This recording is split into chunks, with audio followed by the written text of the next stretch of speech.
Well, I think I can speak for the liberal class, Joy, when I say, but Trump.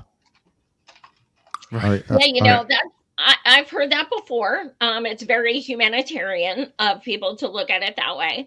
Um, and Trump's not president, so like Yeah, Biden it's almost like Joe Biden doesn't give a shit about these people, nor does the Democratic Party. It's almost like it doesn't really matter if Trump is in office. I'm not saying Trump would be better.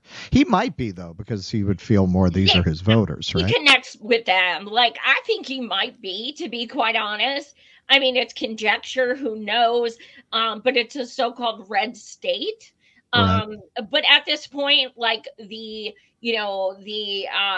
residents who have been affected, they really don't give a fuck about voting at this point. I mean, why the fuck would they? Why would they? Well, there was Right. just an article that came out in the New York Times that said that the East Palestine residents were still waiting on a visit from Joe Biden. Joe Biden said that he was going to plan one for February. See, I think what happened here is that once Trump beat Biden to the punch and went there before him, Biden felt that he couldn't visit, because if he did visit, it would just look like he's chasing Trump.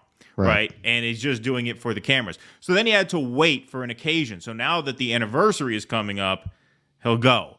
But you talk about an incident like this Norfolk Southern train derailment and the way it was handled by both the government and the corporation itself. And you look at where it happened, East Palestine, Ohio is the perfect example of a community that went from blue to red over the last 30, 40 years. And why? There is not a community more representative of that sort of Rust Belt sort of blue to red switch than this town. This happened right in the heart of Trump country, which is probably the main reason why he showed up so soon, because he knew that his path to the presidency in 2016 ran through towns exactly like that.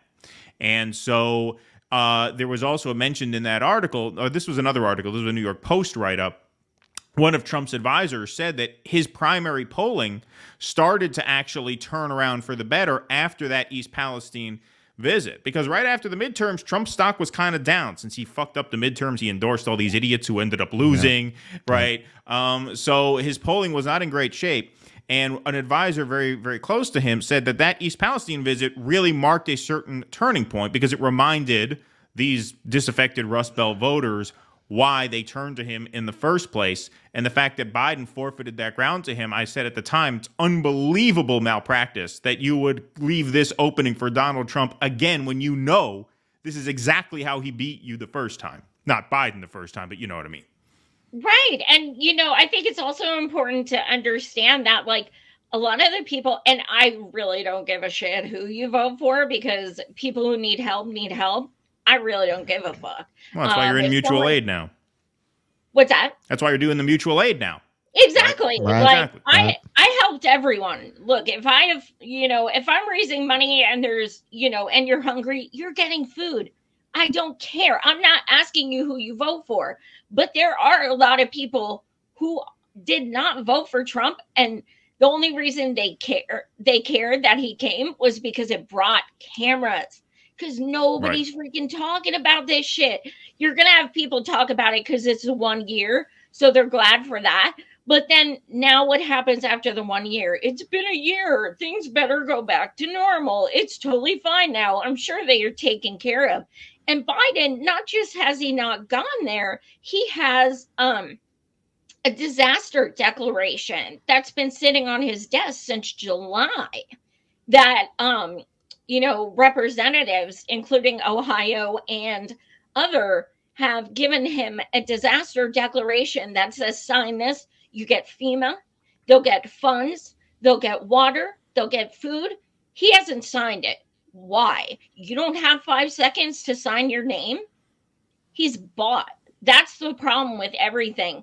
And, East Palestine is the epitome of, class war, environmental issues, healthcare, capitalism, corporatism, like everything you can possibly think of is, connected to what's going on in East Palestine.